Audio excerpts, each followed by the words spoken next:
I'm as mad as hell, and I'm not going to take this anymore! Hello, friends. Welcome back to the show. Got a good one for you today. Two gentlemen join me live in studio for an incredible conversation around a new digital health startup called Roon, R-O-O-N. Vikram Bhaskaran and Dr. Rohan Ramakrishna are the co-founders of Roon.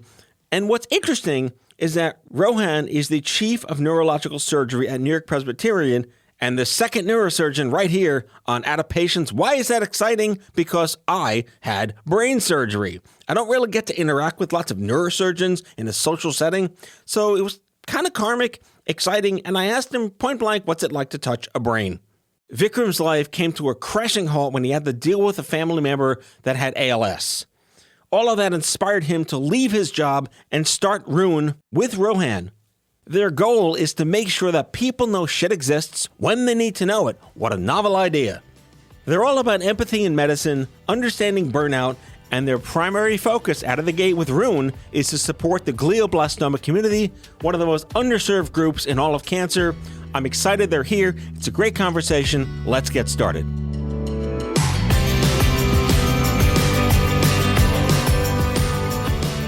All right, gentlemen, it's nice to physically see you in person here in the studio. We are excited to be here and see you in person as well, Matt. I'm going to start with Rohan. Yep. Because you're the second neurosurgeon to ever be on my show. David Langer was the first neurosurgeon here on my show, and I got to ask him a bunch of cool questions as someone myself who was a customer of someone just like you. Yep. What's it like to touch someone's brain? It continues to be a surreal experience when you open up the brain or open up the skull for the first time. It's not something you'll ever forget. It's a feeling of wonderment and awe that you're able to open up the skull, look at the brain, and impact someone in a positive way. So, and I still feel this way, so many years into being a neurosurgeon. Okay. Now, the most important question for you, Vikram. I noticed you're on the board of the Museum of Food and Drink. Do I get a hall pass and just a full year of, residency so I can eat anything I want? That's basically right. Okay. We're pinky swearing today, right? Yeah, exactly. Okay. Yeah. Why that? Why that organization? I've always been interested in New York City culture. I used to work for the New York City Economic Development Group about a decade ago. And so I've always been very fascinated by the city and how the city evolves. I love food. I love cooking. I recently actually started cooking during the pandemic. And most of the time it's edible. Yeah, exactly. Wait, have you been over? Of course, yeah. You his what's that are you the human Epicurus at his dinner table? Well, it's fun to be his critic only because it's him, but exactly. Yeah. And the punching bag of the show is exactly. And maybe it's because I'm such a bad cook that I want to be associated with. So has he improved? Oh no, his food is actually shockingly edible. good. Is it evidence based? Is it evidence-based? No. Okay. No. It's cookbook-based. I guess that's evidence-based. Fair enough. Yeah. But the museum is this amazing, we believe that food is the front door to every interesting question. And so the goal for the museum is to build a space in New York City that allows you to explore really any topic, but through the lens of food. And so the tagline for the museum is food is culture. And we do amazing shows from the history of the coffee bean to chocolate to really Chinese American food in America. And it's been a lovely thing to do on the side. Are you sure you're not Jewish? Exactly. Because we are the same people, basically. Exactly. Food and guilt. Food and guilt. And mothers. Mothers are the same. And giant weddings. One more corollary between Indians and Jews. Most of us have last names no one can pronounce. Mm-hmm. I mean, my last name is Zachary, but that's a ruse because that's my middle name. Mm-hmm. My real last name, my legal last name, and everyone knows this, is Greenzweig. Try to spell that. W-E-I-G? Oh, you win. Forget it. Okay. Indians also really good at spelling. Yes. Yeah. That's true. You may have heard of the Scripps spelling bee that the I have heard of that. Indian community seems to dominate every year. Fantastic. So I want to go back to the early days of the internet because you worked at Pinterest. And I remember very vividly when I was working in Stupid Cancer, we were trying to be at the forefront of all these things popping up. But this was like post-MySpace, post-Friendster. Facebook was kind of getting Obama started, made yeah. like Facebook a thing in 2008 when it was running. Yep. Twitter was like, whatever this is. YouTube, like, what is you? Oh, tubes. I know what tubes are. Well, my kids are like, what's a tube? What's it called? YouTube. And then this thing called Pinterest came around. We're like, what is this? Yeah. And the Gen X version was, it's like a clothesline in the alley of a tenement of things you care about. Is that fair? When it originally got started, it was really a small community of people that were saving things on the web and really building beautiful collections. And so when we initially got started, the thought was, make something that anyone could save and organize and showcase their taste. And so we really started with this insight that what if we build a platform that allowed you to look at someone else's taste and get inspiration from other people's taste. Did you use Pinterest, Rohan? So when Pinterest took off or was just starting, I was in the middle of neurosurgery residency. So it took off the day you're actually in surgery on some patient. He was making terrariums. Exactly. Which inspired by Pinterest. So at the time was just always working. So my interaction with social media in that phase of my life was pretty limited. So my wife used Pinterest though, at the time. And, I think it's interesting because if you think of among the many reasons Pinterest is so amazing is creation of these tastemakers and then, having people interact with that. It's this beautiful way of showcasing and curating content online. It's like the first visual listicle. Yep. Yeah. Really fascinating. And it really did help Stupid Cancer. We had a whole channel on there. Oh, wow. And we let people share their stories and posts of people they lost and memoriam tributes. It was just like we tried to all right, it's a thing. What do we do with it? Very valuable stuff. So kudos on, you didn't found it. You were but you were there day one, weren't you? I was there in the very early days and was their first business hire and really was there through the journey. And they're still around. They're still around. Still around doing amazing things, and they haven't got bought. It's amazing. Yeah. Right? Still a private company? Yeah. Well, it's no, a public it's company. a public company. All right. This is my absolute, I don't understand money. Wall Street, they haven't been acquired. Hasn't been acquired. Right. So they are doing great stuff. Yeah. And I think the interesting thing with Pinterest is, the way we used to think about it, which is still very much the way the service is today, is people go there for inspiration. Mm-hmm. And we always used to say, that Google was really good for questions that have one right answer. Mm-hmm. But for all of the questions that are subjective, where you want to see creative possibilities, right?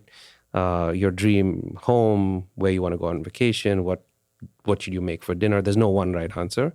Pinterest is really good at showcasing or showing you a range of different things that you can discover. And so, what Google did to search, Pinterest did to discovery. And it's still an amazing product for questions. Like Rohan probably has a hairstyle board. Yes. Which is a private board. For our listeners, it's more of an aspirational board. Exactly. All right, so I'm getting to how the Pinterest guy met the neurosurgeon guy, but I want to ask him one more question. Yeah. As an underachiever with no credentials to your name whatsoever, why neurosurgery?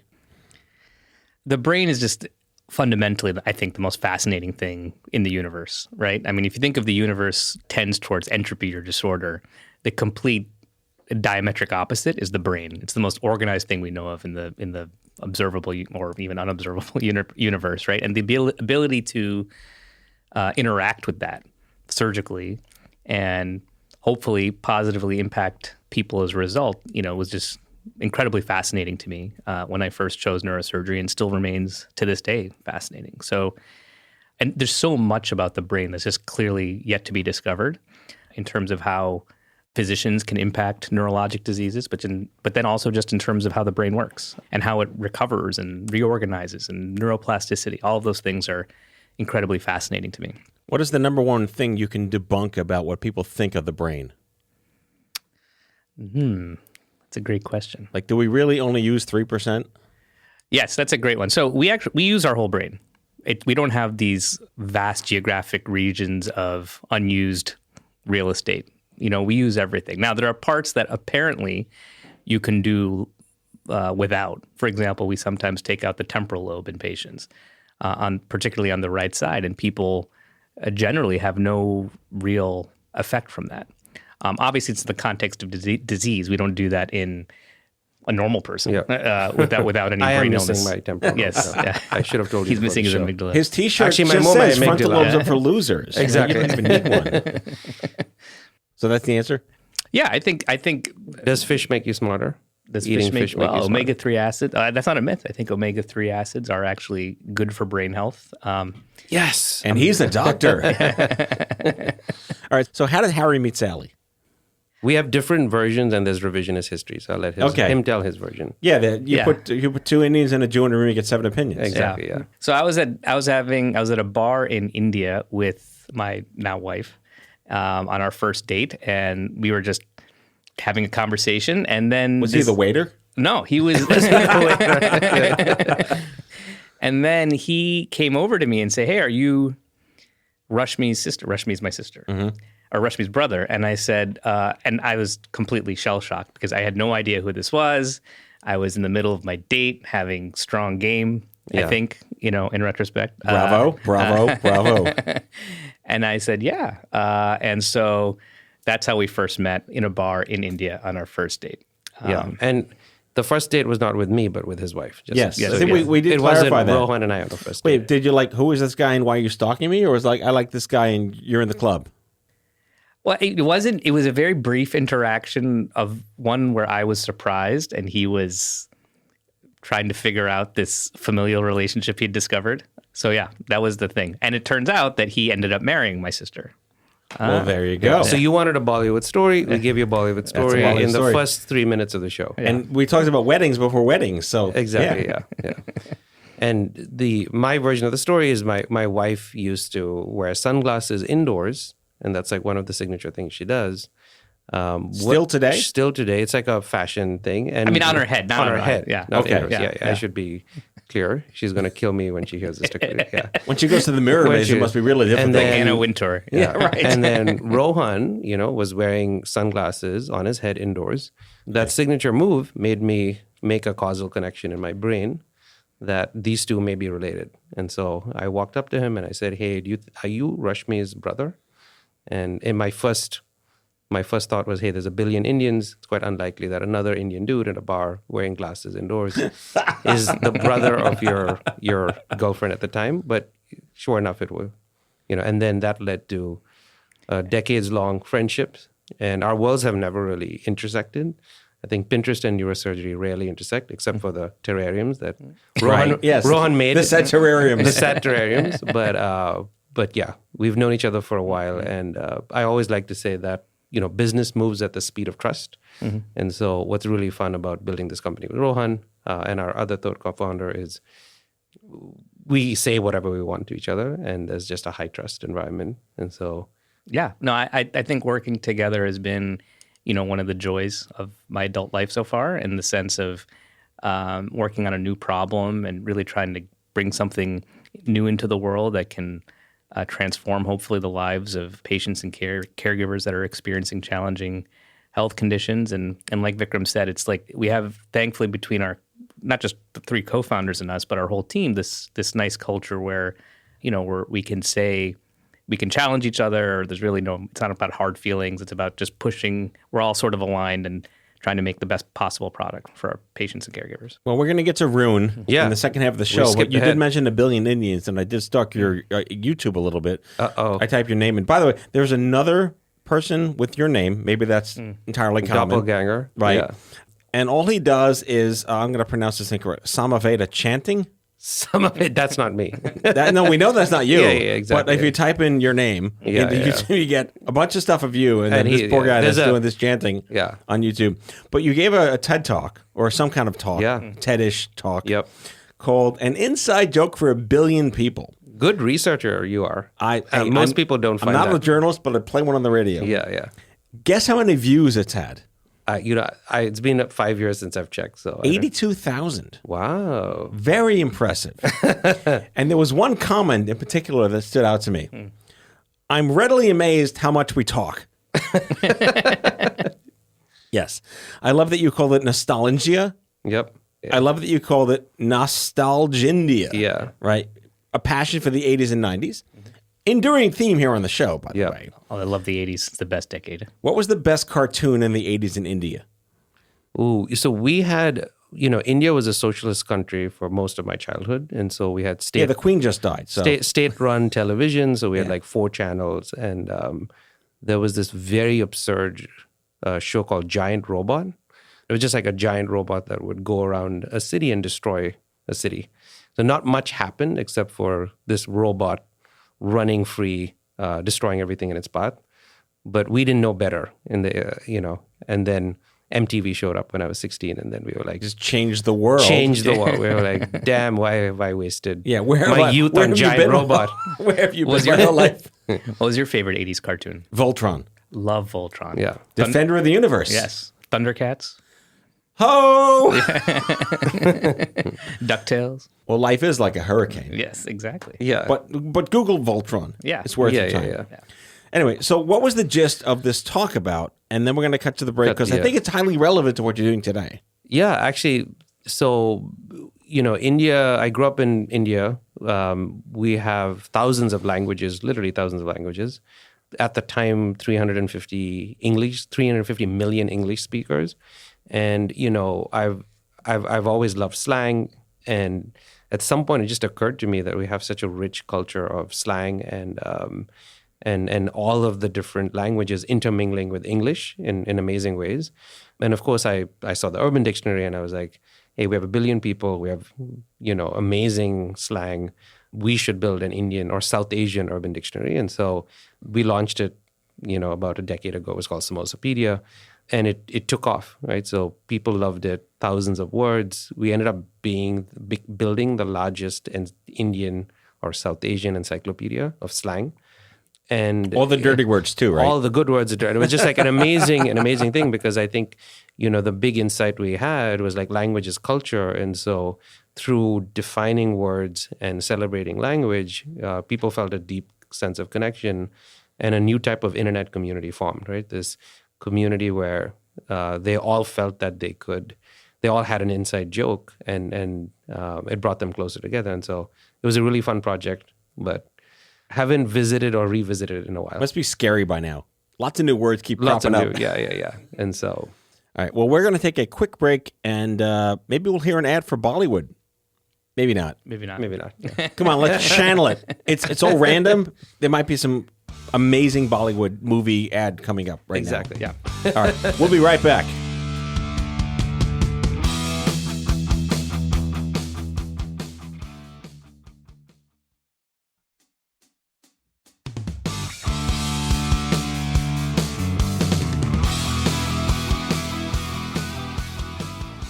All right. Let's talk family. Right. Your dad and what I've read and heard about him reminds me of my dad. They're caring, empathetic, scared to death of him maybe a little bit here and there. Yeah. Always wanted to make him happy and please Yep. him.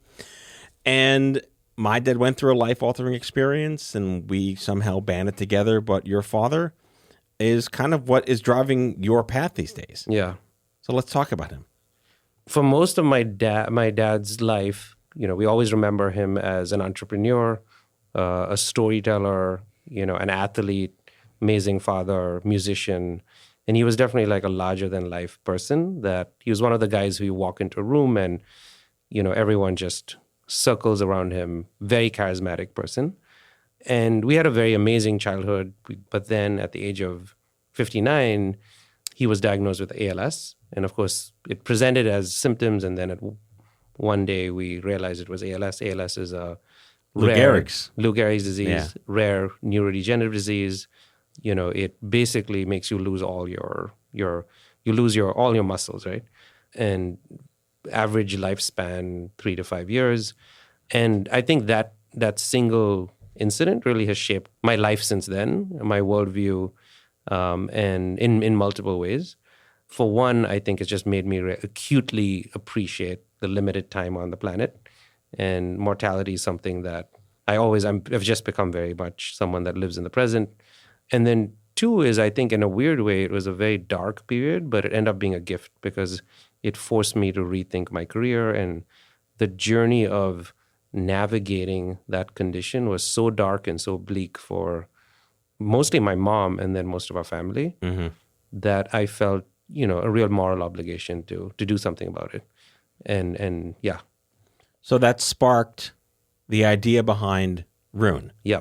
But what was the thing that you felt was missing the most that you wanted to solve for?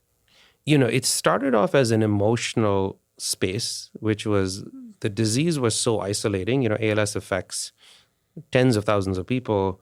And in a country like India, it felt even more isolating, right? In India, there's 1,000 neurologists. There's 1,000 neurologists in Massachusetts. Wait, for 1 billion people, For a there's billion 1,000 people, neurologists. So there's a massive neurology shortage.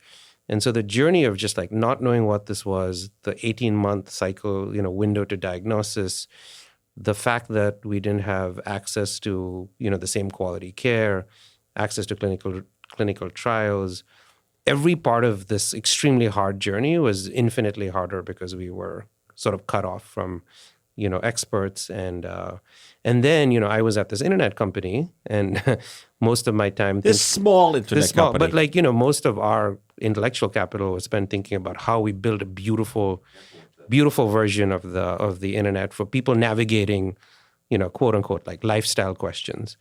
And it hit me like a lightning bolt, where I was like, here I am, at Pinterest. We have some of the best designers, product thinkers, engineers, storytellers, and we put so much stock into, getting happy people live a little bit happier, right? And there's nothing wrong with that. I think it's an amazing service.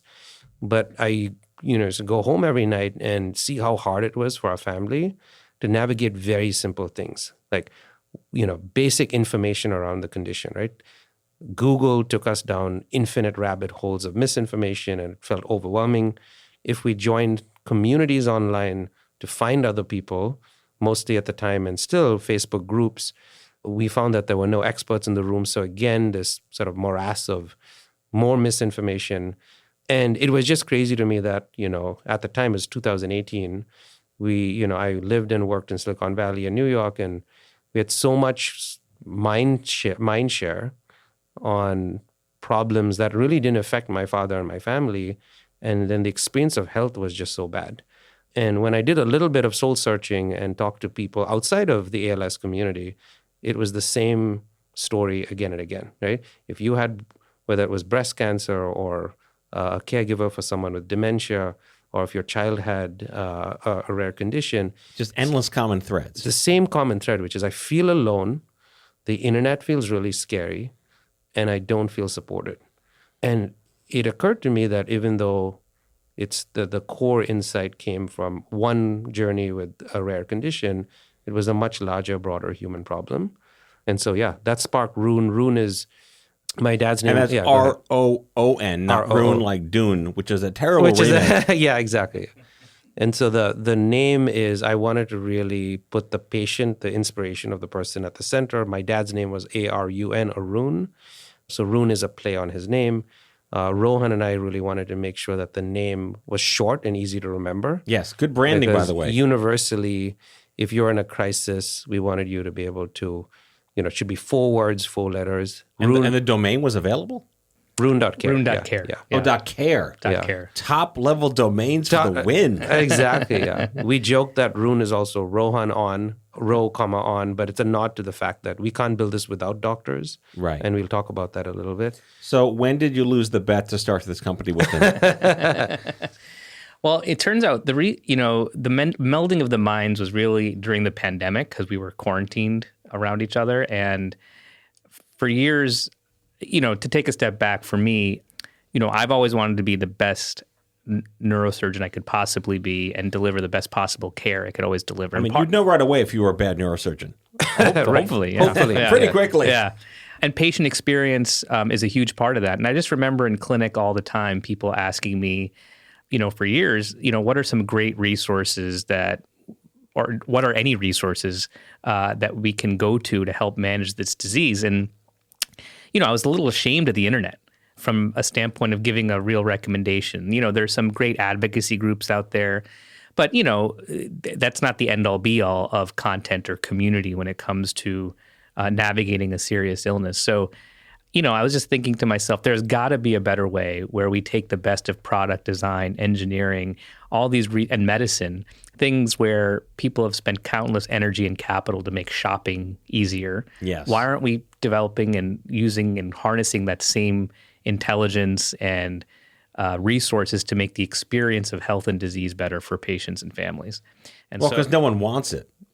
Well, You live in a supply-only economy, my friend. Yes. I can't wait to get brain cancer, said no one ever. You're developing products and services for a market that doesn't want it, need it, or even knows it exists to help them when they didn't know they needed it. Right. And then the other piece of it as a doctor is that, you think of the ways that we're able to communicate and the things that we love to do. If you ask any doctor, the real thing that they love, if you strip away the EMR and billing and Epic and all these things. Let's take money out of healthcare for a second. Yeah. How much easier would it be? Yeah. I mean, the thing that doctors love is that patient-doctor interaction, right? It's like that fundamental human helping another human piece that makes medicine so enjoyable. And so what we're trying to do is, in addition to creating a resource of support, information, and empowerment, is to allow doctors to participate at scale and really amplify that primordial piece of medicine, which is the patient-doctor interaction, and make that fun, delightful for doctors. Okay, now to the Shark Tank round of the show. Yeah. These are short questions, short answers. Mm-hmm. What exactly is Roon? Vikram. Roon aspires to be the place where people navigating complex conditions go to find information, community, and support. I noticed in your boilerplate you said the most supportive place online for people navigating complex health conditions, which reminded me of my wife's question, why does every bagel store in Brooklyn say Brooklyn's best bagels? Because they can. Yeah. I'd like to believe that this is the most supportive place online, but is it? You have to, I'm writing you because I can. And to that, I think it's going back to Samosapedia, we started it and we said it's the definitive guide to South Asian lingo. Well, because it became the definitive guide. And I think, you start with your North Star, and our North Star from day one is, can we build the most supportive place online? Yeah, I'm not knocking it. I think it's fantastic. Yeah. But this goes back to the intervention of what you didn't know you needed. Yeah. All right. How does it work? So currently, Roon is a service that is sort of a mind meld of Quora, Reddit, and Masterclass. And not Pinterest? Not really Pinterest. Not really Pinterest. But really what it does is provides information guided by experts in the field, but also by patients and caregivers who have experienced it.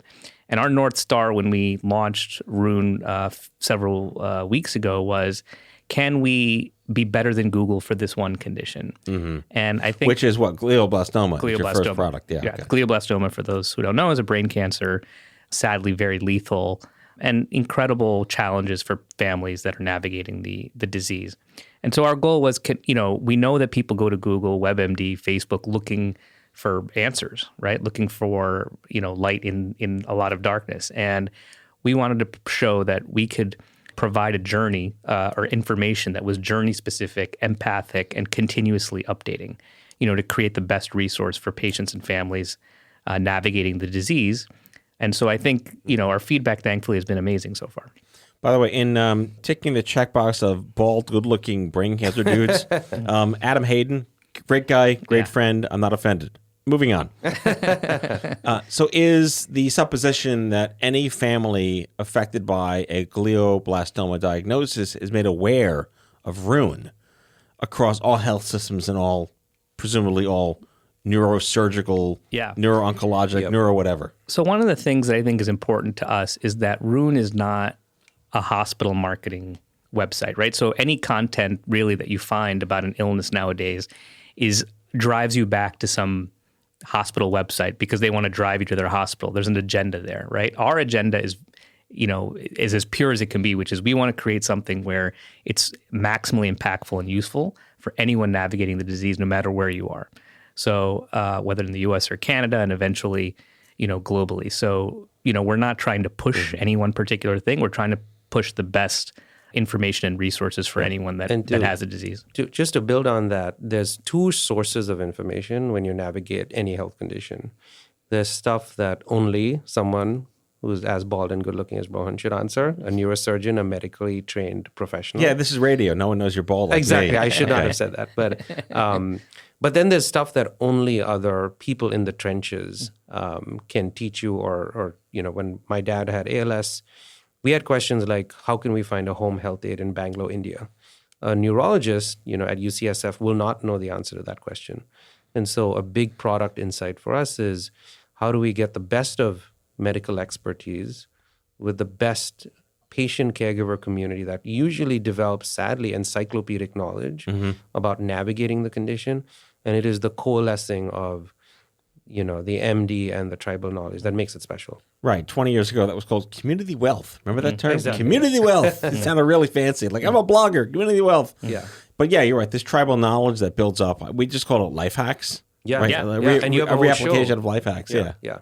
In fact, we have a informational bucket on our app called Life Hacks. Oh, really? Specifically that. So I think that's maybe not public domain. I said it first. And the idea behind that is, how do we harness this tribal expertise and do it in a way that's crowdsourced but still intelligent and surfaces the best stuff. And speaking of Adam Hayden, that's what Adam, you'll see Rohan on the videos, but Adam will talk about the experience of X, and people find the patient view that really goes through the experience of something as valuable, if not more valuable, than the medical perspective. And I think the flip side, too, that we've learned sort of unintentionally is how much the doctors learn from hearing the patient experience. Now, that sounds like it should be self-evident. Yeah. Doctors should be listening to the patients all the time. But I think the just number of insights that patients and families bring to the management of the disease and how doctors can help them with that it's a two-way street. It's not just a one-way street. And I think all our doctors have been surprised at how much they've learned during this process themselves. Well, I like the fact that there's almost like a two-way empathy street here too. It's yes, you need the medical mechanics of this, but the fact that you can create more of a holistic relationship that's based on trust, despite burnout ruining things, which is a separate podcast we can do, is really valuable. So wrapping up real quick, let's get into the last question is, how can anyone listening that's affected by glio or anything, it's just an ideal model for this, what can patients do, or is it completely dependent on doctors to tell them, or can Google know it exists? Yep. I can start. I think the first thing anyone listening should do, and if you are touched by glioblastoma in any way, patient, caregiver, or someone that knows someone, is go to roon.care. It takes less than 2 minutes to sign up. The reason we have a sign-up flow is, we really want it to be a safe space. We also want to understand where you are on the journey. And so a lot of the experience is mindful of where you are on the journey. And basically, once you log on, you get what Rohan alluded to, which is, a masterclass-like set of content with patients, caregivers, and some of the leading medical experts on that space, on glioblastoma, really teaching you about how to navigate this journey. And then you get access to an instant community of other people around the country, eventually around the world, sort of to guide you as you go along with it. The goal is to open it up to many more conditions, because I think this core insight we've had, which is that, the kind of digital front door for health is open, that no one knows where to start when they have a hard, complex, health condition, is universal, and we're going after that insight across a range of different conditions. So the goal is to launch something for dementia, for ALS. It's a good scaling strategy. Yeah. All right, Rohan, take us home. If I take a step back, one of the things that drives me crazy in modern medicine is this idea of concierge medicine, where you pay for better access, better, quote unquote care, et cetera. And my view is concierge care should be available to every single human on the planet, right? Amen. And I think what we're hoping with Roon is that we are your consigliere, your guide for all of life's hardest journeys, right? And that's what we aspire to be, and that's our North Star. All right, Vikram Bhaskaram and Rohan Ramakrishna. Yes. What do I win for saying that correctly? A cannoli. By the way, A 2020 500-person Indian wedding. 50,000 person Yeah, Indian wedding. we'll stage the whole wedding for you. And I got to go to the Museum of Food and Drink. Permanent admission. Yeah, to that. exactly. Oh, by the way, 2022 New York Super Doctor. I should point that out. Congratulations. Oh, thank you. Did they give you a cape? They gave me a frame that I have to buy. Okay. Okay. All right. Roon.care is the platform. Check it out. And we will see you back next time here on Out of Patience. Gentlemen, thank you so very much. Thank you very much. man. Out of Patience with Matthew Zachary is an off-script health production. The executive producers are Matthew Zachary and Andrew McDowell. Our senior producer is Sarah Rosa Davies. It's mixed and edited by Sarah Rosa Davies and Kyle Moore.